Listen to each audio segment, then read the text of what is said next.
I'd have to make a quick trip to the State Department to pick up their passports. And sometimes if we couldn't get the passports in time, then I'd have to go over to Graphic Arts Reproduction Division so that they could forge one for them.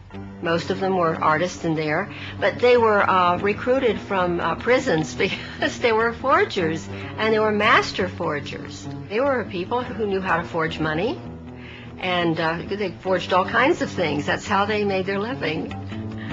And so the FBI would arrest them, and then the CIA would come and spring them. Then I went to Technical Services, where I was in charge of finding documents that you don't find in libraries, like where you put explosives on a bridge. Where's the best place to put an explosive on a bridge, and what kind of explosive do you have to get that goes underwater without it, destroying its effectiveness. Also, I had to find, one time they wanted me to find out if there was such a thing as a poison that was undetectable, especially one that seemed to mimic a heart attack, that would kill someone, but it would appear that they had a heart attack. I did find such a thing. Does this pistol fire the dart? Yes, it does, Mr. Chairman, and a special one was developed which potentially would be able to enter the target without perception. The poison was frozen into some sort of dart, and then it was shot at very high speed into the person, so when it reached the person, it would melt inside them, and the only thing would be like one little tiny red dot on their body, which was hard to detect. There wouldn't be a needle left or anything like that in the person. But also the toxin itself would not appear in the autopsy? Yes, so that there was no way of perceiving that the target was him. I think the first time that I seriously questioned anything that was more than I just couldn't take it anymore was when I came across this document. It was eyes only, and it was to my boss, but he only had one hand and a hook in the other hand, so I always opened all of his mail and his packages and so forth. And this one, he wasn't in the office. I opened it and I read it. It said eyes only. I wanted to read it because I wasn't supposed to, probably. And it was a report about a mission where they had blown up a bridge in Asia somewhere, and they had killed a number of women and children who were on their way to market that morning. It was reported as though they were really proud, mission accomplished. That one bothered me a lot. When my boss came in, I gave him his mail, and I mentioned this, and I said, "This is wrong. These women hadn't done anything. These children didn't deserve to die. Why did we do that?" And he said, that's the fortunes of war. And I said, "But we're not at war. We're certainly not at war in that country. Why did we do that? I don't understand it." And he said, "Well, you're very young. When you get older, you'll understand those things." I think probably all of us became addicted to the danger, to the intrigue. It was living a fantasy. It was actually living a fantasy and being on the inside. And it was very hard to leave, even though I felt that they did wrong, and I would never, ever work for an agency like that now, because I realized that it wasn't because I was a child or I was so young. It was because it was wrong. But at the time, it was really exciting.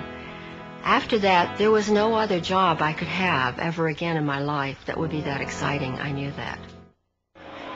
During this period in Ecuador, I got involved in all these different types of operations. I was running around here, running around there, working with the police intelligence and military intelligence, falsifying documents as provocations to get people landed in jail. Running a surveillance team, which was a team that would follow people around in the streets. They had radio communications with vans. It was very exciting at first. And you had, at 25, 26, 27 years old, you had this sense of power, which is intoxicating, really, for such a young person.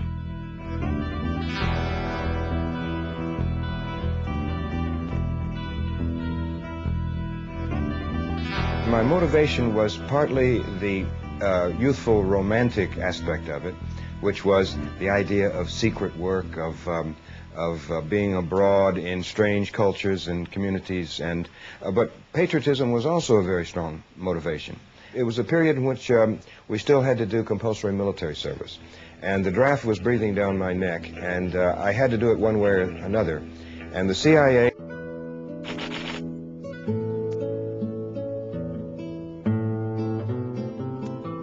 I was sent down to Quito, Ecuador, where I worked for a period of 3 years. Poverty breeds anger and despair. Anger and despair are ingredients of violence, of lawlessness, of revolt. And our job was to squelch or impede the influence of the Cuban Revolution throughout Latin America, because the Cuban Revolution had such an impact in Latin America. And in practically every Latin American country, there were people who went into armed struggle at that period to emulate the Cubans, hoping that they too could overthrow the traditional ruling power structure in their countries, in which very few families controlled the land and the wealth, and that meant that a very large proportion of the population was marginalized. They didn't count. Here, as in so many other places on this troubled earth, can be seen the conditions that give rise to conflict, to riot and revolution. Here can be found the familiar challenges that threaten the future of us all. We are here. When I was working in Uruguay, it was a complicated period. The trade unions and students were out in the streets all the time, and there was a state of siege imposed.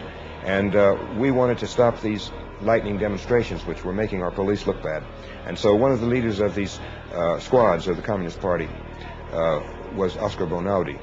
And I had him arrested. It was supposed to be simply preventive detention. But on that Sunday morning, I knew he was under arrest, and I didn't know what was happening, but we were sitting in the room as the chief of police was reading a document I had written to attribute all this violence and unrest and strikes to the Soviets. It was false, but it was very credible the way I'd written it. And then these sounds began to come through the walls, and it was a low moaning sound, and I wondered to myself as it got louder and louder, and the chief was embarrassed, whether it was the guy whose name I had given. And he told me the story that yes, it was Bonaudi, and that one of the most sadistic of the high-level police officers had ordered his interrogation and torture that Sunday morning. But it was a horrible sound. I'll never forget it. It's just awful to hear that moaning and groaning and screaming coming through the walls. I began to question the work.